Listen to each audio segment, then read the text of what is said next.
உள்ளாட்சி இடைத்தேர்தலில் மேயர் பதவிக்கு போட்டியிட்டு வெற்றி பெற்ற கணபதி ராஜ்குமார் கோவை மேயராக இன்று பதவியேற்றுக் கொண்டார்.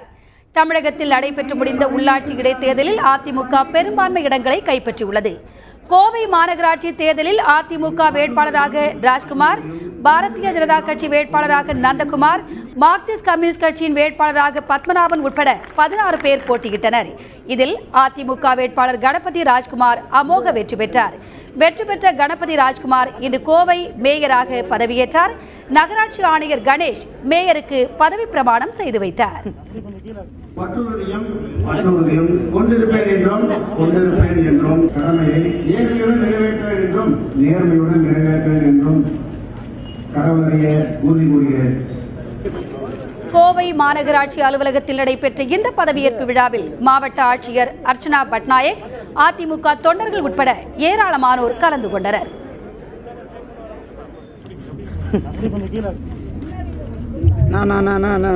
மூஞ்சி மறைக்கணும்.